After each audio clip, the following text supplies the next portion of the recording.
Let's talk about what not to do as a first-time home buyer. I'm going to share with you some things that we learned from our first home buying experience, as well as knowledge that I have in being a real estate professional, and that way you can avoid common first-time home buyer mistakes. Stay tuned.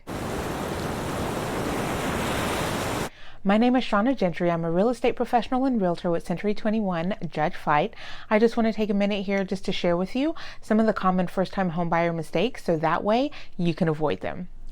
If you've had any in-depth conversations with me, or if you've watched some previous videos, you've probably heard me say that when my husband and I were first purchasing our home, we knew nothing about the process, and I am ever grateful to this day that we managed to close on our home and that we are still in our home to this day, just because we truly knew nothing about the process. So let's again talk about some of those things that you can avoid doing as a first-time home buyer, so that way your experience is hopefully a lot smoother and easier than what ours was. So this is in no particular order. I'm just going to go through the bullet points that I have in regards to common mistakes that you can avoid as a first-time home buyer. All right, so things to avoid. Avoid scheduling your closing on a Monday, a Friday, or a holiday. It might sound very simple, but when it comes to filling out the contract, if your realtor that you're working with doesn't mention it, just to make sure that, again, when you're picking your closing date, you might pick that round number of, okay, we'll close 30 days from now.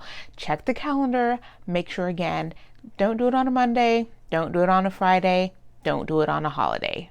You want to avoid Fridays because if for some reason the funds don't go through as they should, you're typically waiting that whole weekend for the next business day, which is typically going to be on that Monday, in order for the funding to go through and to be dispersed properly. So you could be delaying the time that it takes for you to get into your home. Mondays, I say don't do, just because in general, Mondays are rough days. It's a lot to start your week with that closing. Do Tuesday through Thursday. That way, if there is a delay with funding, typically you're allowing yourself enough time to do what you need to do. And along with that, I will speak to moving. So stay tuned for the next bullet point. And then holidays goes without saying. Don't schedule it on a holiday for the same purpose. Banks are going to be closed. Are you even going to be in town? So with that, I would also say make sure you're not scheduling it for a time that you're going to be out of town as well. And it has happened, strangely enough. So again, things to avoid. No closing on a Monday, Friday, or holiday. The next thing to avoid, along with when you're going to schedule your closing and trying to schedule it for Tuesday through Thursday, schedule movers for the weekend after closing, or for that first weekend after closing. So if there's no kind of lease back by the sellers, if you know that you're able to get the keys and move in right after funding, again, don't do it on the same day as closing. You never know what might happen. So if you have a moving truck ready to go and for some reason the funds don't go through as they should, or for some reason things are delayed, you're then paying movers for something that's not going to happen, or you're having to go into extra cost because, again, it's not happening as expected. So schedule movers for the first weekend after the day you close. Another common first-time homebuyer mistake is not getting the home inspected. So whether it's a pre-existing home or new construction, you definitely want to get that home inspection. And if you have a realtor working on your behalf, they should be telling you the same thing, that you want to get the home inspected. Pre-existing homes especially, because you want to know what you're walking into and you want to make sure you're making a sound investment. You would even think that with new construction, it's not necessary, that there are other inspections being made. And while that is the case, you want to have like a neutral party that's going in there who is going to inspect the home and make sure that everything is in order. And we're all human, quite frankly, so things happen. So again, make sure that you are getting that home inspected. Another common first-time homebuyer mistake is not using a realtor.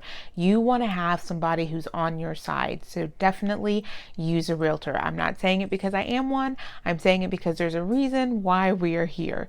You want somebody who is working on your behalf and advocating on your behalf. If you go into a home buying experience and use the listing agent, know that that listing agent is working on behalf of the seller. They have the seller's best interest in mind. If you're purchasing new construction, know that that salesman has the builder's best interest in mind. That's who they're working for. Again, you want to have somebody who's working and advocating for you. So that's why I say definitely use a realtor. If you're concerned with the cost of a realtor, I will always tell you a realtor's commission is negotiable. And then also when it comes to the cost of that realtor, typically those are paid out of the seller's proceeds. So there are nuances here and there where that could vary, and that's something that you would work out with your realtor. But again, typically that realtor's commission is going to come out of the seller's proceeds. So definitely use a realtor. There's a reason why we are here. We can help walk you through the process. We can make sure that you are well informed, making the best decisions possible. And again, we're here advocating and working on your behalf. All right, the last first-time homebuyer mistake that you can avoid is going home shopping or starting to look for a home without being pre-approved. You wouldn't go into a store and just start shopping and loading up your cart without knowing, whether you have the funds to pay for everything that you're buying. It's the same thing with a home, and even more so. You want to speak with a loan officer first, understand how much home you can afford before you go out shopping. So definitely get pre-approved first, then get with your realtor, make sure they understand, what that max loan amount is based on what you're qualified for or pre-approved for, and also based on your own personal budget. And then from there, you all can go out and enjoy that first-time home buying experience. Thank you for allowing me to share with you some common first-time homebuyer mistakes. I've also compiled a list of new homebuyer tips. If you click on the link in the description below, you can download that reference sheet with new homebuyer tips and use that as you travel along your path to home ownership. Till next time, bye for now. So this might sound like a weird one, but a mistake that a first-time homebuyer can make is not having all the manuals, paperwork, warranties, etc. when it comes to appliances in the home, and not just appliances, but even for something like the AC unit. So if you have new construction or even for a pre-existing home, if you don't have those manuals handy, then download those manuals. You never know what you might need, and it'll happen at the moment, or it'll be an unexpected moment when you need that paperwork and you don't have it, and then you're doing last minute research when there's already a problem. And I know for us, this came up because we had issues with our AC unit, and it wasn't until I was in the attic looking at the AC unit and I discover, oh hey, the warranty cards and all that information is on top of the AC unit that has been in the attic and been there several years after we moved in. So again, just make sure you have all the documentation, and with that, make sure that you have registered those items so that they are under warranty and you know what that time frame is. So if any problems do arise, you know the time frame that you're working with and the costs that you might be incurring, or what costs you can avoid incurring.